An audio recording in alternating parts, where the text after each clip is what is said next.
নমস্কার, নাম কৃষ্ণ প্রসাদ কারক। আজকে সকালে একটা খুব সুন্দর অলরেডি একটা বই পড়া চলছে।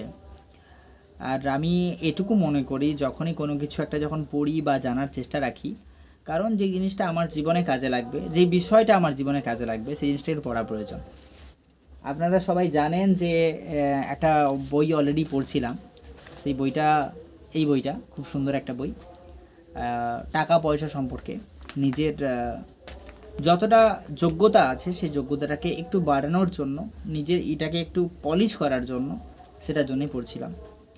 তো পড়তে পড়তে খুব সুন্দর একটা বিষয় আসে, খুব সুন্দর একটা টপিক আসে।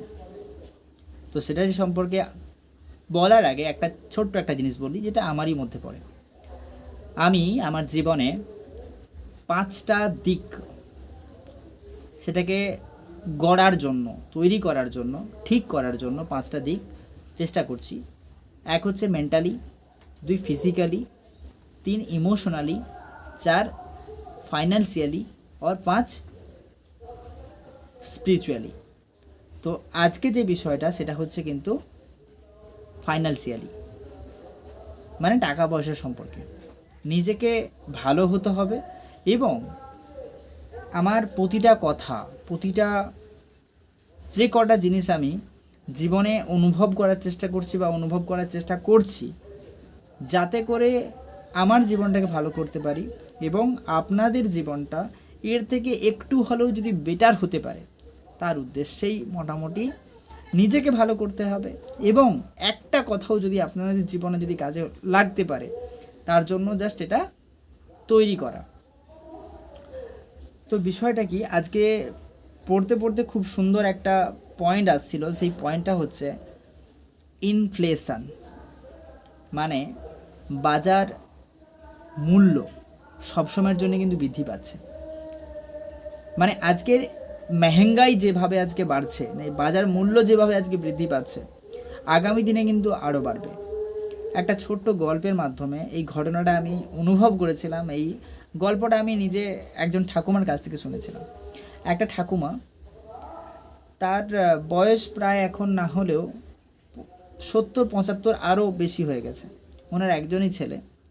নিজের বাড়িটা বানানোর জন্য উনি খুব কষ্ট করে, ওনার যে বার্ধক্য ভাতা পায়, ওনার যা সঞ্চয়, গাছের এপাশ সবজি কিছু চাষ করে, সব কিছু কষ্ট করে উনি যে বাড়িটাতে থাকতো, প্রচণ্ড জল পড়তো, সেই বাড়িটাকে ঠিক করার জন্য খুব কষ্ট করে প্রায় 1 লক্ষ টাকার মতো জমিয়েছিল। কিভাবে? মাটির ঘর। আর মাটির ঘরে সেখানে মাটি খুঁড়ে, মাটির ভেতরে সেখানে কোনো একটা কলসি বা কোনো কিছু একটা রেখে, তার ভেতরে কিন্তু টাকাটাকে রেখেছিল, যাতে চোরও যাতে না চুরি করে নেয়। একা মানুষের বাড়ি, একটাই মাত্র ছেলে, ছেলের বিবাহ হয়ে গেছে, বিয়ে হয়ে গেছে, যাতে ওই অর্থটা কেউ না নিয়ে নেয়। এবং সেই মানুষটা অনেক দিন জমিয়ে, প্রায় 2 বছর ধরে জমিয়ে 1 লক্ষ টাকা জমিয়েছিল। জমানোর পরে আমাকে যখন একদিন দেখিয়েছিল বা বলেছিল যে আমি এটা জমিয়েছি, কিন্তু আজকে ওনারই এই জিনিসটা, এখানে খুব সুন্দর জিনিস লেখা আছে, ওনার ঘটনাটা তখন আমার রিলেট হলো এই কথাটা, যে 1 বছরে যদি কোনো মানুষ 1 লক্ষ টাকা যদি সঞ্চয় করে, তাহলে সেখানে আজকের ডেটে যে ইনফ্লেশন যে রেট আছে, মানে বাজারের যে সর্বোচ্চ যে বাজার মূল্য যেটা বৃদ্ধি পাচ্ছে যেভাবে 5 থেকে 6%, আমি যদি 5%ও যদি ধরি, আজকে ওই মূল্যটা যে উনি আজকে জমিয়েছিল তখনের থেকে আজকে ওর মূল্য হচ্ছে আজকে 95,000 টাকা। 1 লাখ টাকা যে জমিয়েছিল, তার 1 বছরের পরে, 1.5 বছরের পরে তার আজকে মূল্য হচ্ছে 95,000 টাকা। আর ওই টাকাটাই যদি 3 বছর যদি ফেলিয়ে রেখে দেয়, তাহলে তার মূল্য হবে 91,000 টাকা। তাহলে এখানে দিন প্রতিদিন অর্থের মূল্য কমছে কেন? না, একটাই জিনিস, আজকে ওই 1 লক্ষ টাকার মূল্য, আজকে যতগুলো জিনিস তুমি কেনাকাটা করতে পারবে, যা কিছু করতে পারবে, আগামী 2 বছর 3 বছর পরে ওই সেম বাজারের মূল্য তুমি যদি কিনতে যাও, ওটা কিন্তু 91,000 টাকায় তুমি কিন্তু ওই সমপরিমাণ জিনিস কিন্তু পাবে না।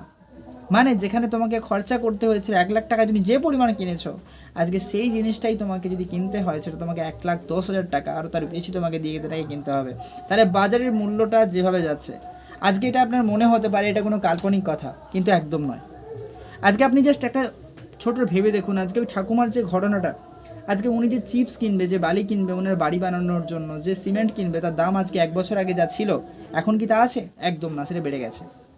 আজকে এটা প্রত্যেকটা মানুষের জীবনে ঘটনা। আজকে ভেবে দেখুন আপনি যে আজকে কোথাও একটা কাজ করছেন, সেখান থেকে যে অর্থটা আসছে সেখানে দেখবেন আপনার উইথ সব ট্যাক্স ডিডাক্ট হয়ে আপনার অ্যাকাউন্টে টাকা আসছে। সেখানেও কিন্তু ইনফ্লেশন রেটটা কিন্তু বাড়ছে। এখানে মনে হবে তাহলে আমাদের কাজের পারিশ্রমিক বেড়েছে, কিন্তু যে পরিমাণে বাজারের মূল্য বাড়ছে সেই পরিমাণে কিন্তু আমাদের অর্থ বাড়েনি।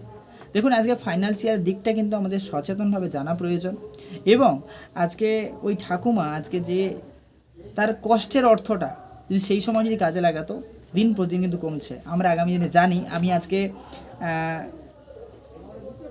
যে কাজের সম্পর্কে আছি, আপনি যে সেটা উদাহরণের সম্পর্কে যদি জানেন, যে আজকে একটা আমাদের দাদুদের সময় একটা জায়গা যেটা কিনেছিল, যে আগে 1 বিঘা জায়গা কিনেছে আজকে 30,000 টাকার মূল্য, আজকে সেই 1 বিঘা জায়গার দাম আজকে প্রায় না হলেও 15 থেকে 20 লক্ষ টাকা। তাহলে মূল্য আজকে কয়েক গুণ বেড়ে গেছে। ইনফ্লেশন রেটটা ভেবে দেখুন। আমি বাবার যখন অনেক বছর আগে যখন গাড়ি চড়া শিখেছিলাম, তখন তার পেট্রোলের দাম ছিল 80 টাকা পার লিটার, আজকে হচ্ছে 105 টাকা পার লিটার। এটা তো আপনি অস্বীকার করতে পারবেন না। আগে যখন শুনেছিলেন যে 100 টাকায় এক ব্যাগ পুরো ভর্তি পুরো বাজার চলে আসতো, কিন্তু আজকে ডেটে সেটা কত দিয়ে আসছে? আজকে 500 টাকায় সেই ব্যাগটা ভর্তি হচ্ছে না। আজকে ইনফ্লেশন কোথায় গিয়েছে? আমরা যখন মনে করুন যখন মোবাইলে যখন রিচার্জ করতাম, তখন এরকম স্ক্র্যাচ করে 10 টাকা দিয়ে রিচার্জ করতাম, বা 15 টাকা দিয়ে রিচার্জ করতাম, বা 17 টাকা দিয়ে রিচার্জ করতাম। আজকে সেই জিনিসটা যখন আমরা রিচার্জ করি, আজকে কত হয়ে গেছে? লাস্ট আমি করেছিলাম 250 টাকা, এখন হয়ে গেছে 300 টাকা। আজকে ইনফ্লেশন কোথায় আছে? আজকে প্রত্যেকটা জিনিসে আপনি যদি ভেবে দেখুন, সত্যি কথা বলতে আজকে আমরা কখনো এটাকে অস্বীকার করতে পারবো না যে টাকা পয়সার আজকে ইনফ্লেশন যে পরিমাণে বেড়েছে, আগামী দিনে এটাকে বিট করে যাবে।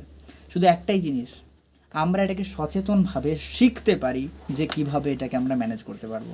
দেখুন আমরা তো এটা কম করতে পারবো না, আমরা এই দিনকে আমরা কম করতে পারবো না, কিন্তু আমরা সচেতনভাবে এটাকে রিসার্চ করতে পারি যে কি করলে আমরা এটাকে ম্যানেজ করতে পারবো। আমরা অনেক জিনিস আছে যেটা কিন্তু আমরা ঠিক করতে পারবো না, কিন্তু আমরা মেনটেন করতে পারবো, ভালো করতে পারবো। নিজের জীবনটাকে উন্নত করুন, ভালো করুন, আরও এগিয়ে চলুন। Thank you so much.